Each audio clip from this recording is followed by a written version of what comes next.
नमस्कार दोस्तों, स्वागत है एक बार फिर मेरे चैनल टैरो गाइड किरण आर्या में। दोस्तों, सिंपल वास्तु रेमेडीज की सीरीज में आपके सामने हाजिर हूँ एक और नया वीडियो लेकर। बहुत ही छोटी छोटी सिंपल बातें हैं, सिंपल रेमेडीज हैं जो अपने घर में अगर आप उन्हें करेंगे, उनका इस्तेमाल करेंगे, यानी थोड़ी सी चेंजेस करके आप अपने घर में खुशहाली ला सकते हैं, अपने घर में एक बेटर लाइफ ला सकते हैं, प्रॉस्पेरिटी ला सकते हैं, सुख शांति ला सकते हैं। जो लोग पहली बार मेरे चैनल पर आए हैं, मेरे चैनल को सब्सक्राइब कर लीजिए और बेल आइकन जरूर प्रेस कीजिएगा ताकि आने वाला कोई भी वीडियो आप मिस ना कर पाए। शुरू करते हैं। दोस्तों, बहुत सारी बातें पिछले कई वीडियोस में मैं आपको बता चुकी हूँ। उसी में मैं आगे आपको बताना चाहती हूँ कि आपके जो घर है, जो आपका जो मकान है, उसका जो साउथ ईस्ट का जो पोर्शन है, वहां पर कोई भी पानी का कुंड नहीं होना चाहिए। साउथ ईस्ट में पानी का कुंड नहीं होना चाहिए। पानी नॉर्थ ईस्ट में हो तो ज़्यादा अच्छा होता है। एक्चुअली नॉर्थ ईस्ट में पानी जब नीचे से ऊपर की तरफ उसका फ्लो आता है तो उससे घर में तरक्की होती है, इनकम आती है, इनकम में बढ़ोतरी होती है, लक्ष्मी के का आगमन होता है। लेकिन अगर वही पानी का कुंड या पानी का सोर्स आपके साउथ ईस्ट में हुआ तो वो गलत माना जाता है। इससे संतान दुखी रहती है, खास तौर पे जो दूसरे नंबर की संतान होती है उसको कष्ट होता है इस वास्तु दोष से। इसे हटाकर यहाँ पर अगर आप रसोई बनाएं तो ज्यादा बेटर है। आप यहाँ पर एक रसोई बना सकते हैं, ये रसोई के लिए उपयुक्त स्थान है। आपका जो दक्षिण भाग है जो घर का, उसको आप खाली ना रखें और उसे जो है खाली, अगर जो पोर्शन छोड़ना है तो उत्तर पूर्व की तरफ छोड़ें, यानी नॉर्थ ईस्ट के पोर्शन को आप खाली छोड़ें और दक्षिण भाग को आप हमेशा भरा हुआ रखिए। पिछली कई बार मैं बता चुकी हूँ और बार बार मैं इसलिए रिपीट कर रही हूँ क्योंकि ये बहुत ही इम्पॉर्टेंट है वास्तु के लिहाज से। आपका दक्षिण भाग जो घर का है वो हमेशा भारी होना चाहिए, उसको आप ऊंचा भी बना सकते हैं, यानी उस पर प्रेशर होना चाहिए। जबकि नॉर्थ ईस्ट वाला पोर्शन आपका खुला होना चाहिए, खाली होना चाहिए। वहाँ पर पॉजिटिव एनर्जी फ्लो करती है, उसे फ्लो करने के लिए पूरा स्पेस चाहिए होता है। दोस्तों, आपका जो मेन एंट्री है उसके सामने कोई भी ब्लॉकेज नहीं होनी चाहिए, यानी कोई पेड़ नहीं होना चाहिए वहाँ पर, कोई बिजली का खंभा नहीं होना चाहिए वहाँ पर, या फिर और भी किसी किस्म का कोई ब्लॉकेज ना हो। इस बात का पूरा ध्यान रखना चाहिए क्योंकि अगर ऐसा होता है तो दाम्पत्य जीवन में बाधाएं आती हैं, प्रॉब्लम आती है। और अगर आपके घर के सामने बिजली का खंभा है जिसे आप नहीं हटा सकते हैं, या पेड़ है, क्योंकि आजकल पेड़ भी आप नहीं काट सकते हैं, तो इसकी एक रेमेडी है कि आप अपने घर के सामने पकवा मिरर लगा लीजिए। जी हाँ, पकवा मिरर किसी भी फैंग शुई शॉप पर आपको मिल जाएगा। उसको अगर आप घर के सामने लगाते हैं तो घर के सामने अगर कोई बाधा है तो उस ब्लॉकेज को दूर करने की ये रेमेडी है, उसका इफेक्ट कम करने की रेमेडी है। दोस्तों, आपके घर का जो गेट है, जो मेन एंट्री की मैं बात कर रही हूँ, ज्यादातर घरों की जो मेन एंट्री है वो कभी भी स्क्वायर शेप में नहीं होनी चाहिए। जी हाँ, स्क्वायर शेप में नहीं होनी चाहिए। आपने देखा होगा जो पुराने घर होते हैं, ज्यादातर जो उनकी एंट्री होती है, जो कोठी सिस्टम है, उनकी एंट्री जो है रेक्टेंगल शेप में होती है, यानी ऊंचाई कम होती है, चौड़ाई ज्यादा होती है। तो वो वास्तु के हिसाब से अच्छा है, बेटर है। स्क्वायर शेप ना हो उसको आपको अवॉइड करना चाहिए, वो वास्तु दोष माना जाता है। दूसरी बात और है कि आप जब भी आपका जो घर का जो गेट है आप उसे घर बनवाते हैं तो घर का जो मेन गेट है वो बाकी गेट्स के कंपैरेटिवली थोड़ा सा बड़ा होना चाहिए। घर का मेन गेट, मेन दरवाजा घर के बाकी दरवाजों के कंपैरेटिवली बड़ा होना चाहिए। ये वास्तु के लिहाज से सही रहता है। और एक और चीज़ मैं आपको बताऊं कि एक ही सीध में, यानी बिल्कुल एक ही डायरेक्शन में, एक ही लाइन में 3 दरवाजे कभी नहीं होने चाहिए।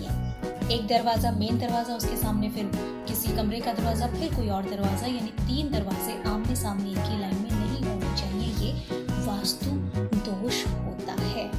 दक्षिण दिशा वाले मकान में रहने के लिए हमेशा मनाही की जाती है कि दक्षिण दिशा वाले मकान में नहीं रहना चाहिए। और अगर ऐसे में आपको रहना भी पड़ जाए तो उसके लिए वास्तु उपाय ये है कि आप अपने दरवाजे के नीचे या तो चांदी की तार दबा दीजिए या फिर एक चांदी का चकोर बनाकर लगा दीजिए। इससे वो वास्तु उपाय हो जाता है, उसकी जो नेगेटिविटी है वो कम हो जाती है दक्षिण मुखी मकान की। सीढ़ियों के नीचे कभी भी रसोई घर या बाथरूम नहीं बनाना चाहिए। इसके बारे में मैं आपको पहले भी बता चुकी हूँ कि सीढ़ियों के नीचे आप स्टोर बना सकते हैं, लेकिन उस स्पेस को किसी भी तरह से आप यूटिलाइज ना करें। वहाँ पे आप जो भी काम करेंगे वो नेगेटिव ही जाएगा। ना तो वहाँ पे कोई छोटा सा ऑफिस बनाए, ना रसोई बनाए, और ना ही आप वहाँ पे बाथरूम वगैरह बनाए। वो वास्तु दोष हो जाता है और बहुत बुरा उसका इफेक्ट रहता है। तो इस बात का आपको ध्यान रखना चाहिए। घर का जो हेड है उसका जो बेडरूम है वो हमेशा दक्षिण पश्चिम में होना चाहिए। अगर पॉसिबल हो तो साउथ वेस्ट में घर के मुखिया को सोना चाहिए, वहाँ उसका बेडरूम होना चाहिए। ये अच्छा है। ज़्यादातर दोस्तों वास्तु के हिसाब से जो टी जंक्शन पे जो मकान बने होते हैं वो सही नहीं माने जाते हैं। जी हाँ, टी जंक्शन पे बने हुए मकान वास्तु के हिसाब से सही नहीं माने जाते हैं। मकान की जो छत है वो बिल्कुल खाली होनी चाहिए, साफ होनी चाहिए। छत पर कूड़ा कबाड़ा इकट्ठा नहीं होना चाहिए। इससे घर में दरिद्रता आती है, बीमारियां आती हैं। घर जितनी साफ, छत जितनी साफ रहेगी, जितनी हल्की रहेगी, उतना घर में पॉजिटिव एनर्जी रहेगी। आपको इस बात का भी ख्याल रखना चाहिए। दोस्तों, घर में जब भी आप मिरर लगाते हैं तो मिरर लगाने की भी अपनी एक डायरेक्शन होती है। मिरर लगाते समय आपको इस बात का ध्यान देना चाहिए कि मिरर हमेशा उत्तर पूर्व यानी नॉर्थ ईस्ट, नॉर्थ या ईस्ट डायरेक्शन में लगाना चाहिए।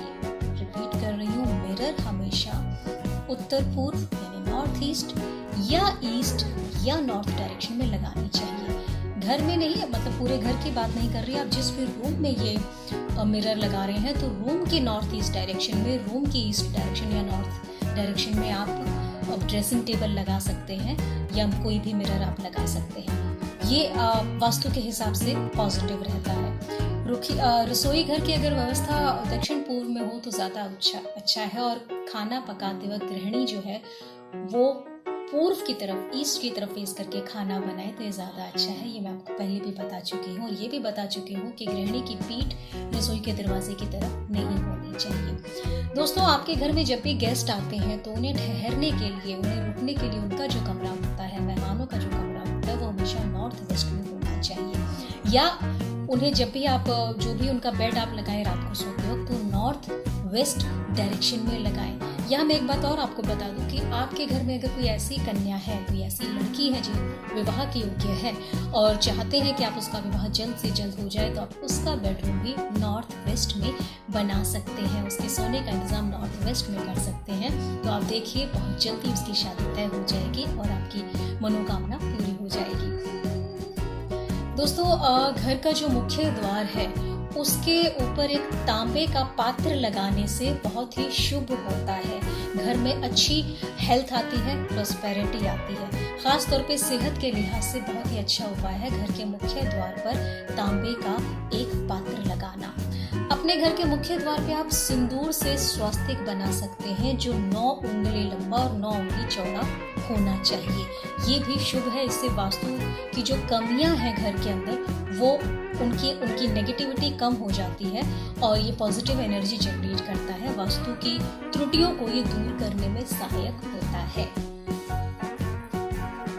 दोस्तों, और भी बहुत सारे वास्तु टिप्स हैं। अगली मैं वीडियो में आपको बताऊंगी कि स्पेशली शॉप और ऑफिस का वास्तु कैसा होना चाहिए। घर का वास्तु अलग होता है और ऑफिस का वास्तु बिल्कुल अलग होता है। दुकान का वास्तु बिल्कुल अलग होता है, इसे बिल्कुल विपरीत हो सकता है।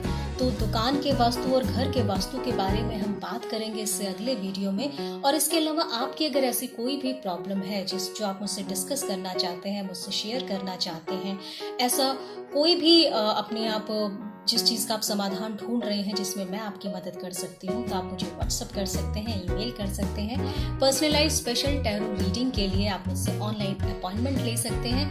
आप एक सेशन 40 मिनट्स का होता है, ऑनलाइन सेशन, जिसकी बहुत ही मामूली सी फीस है।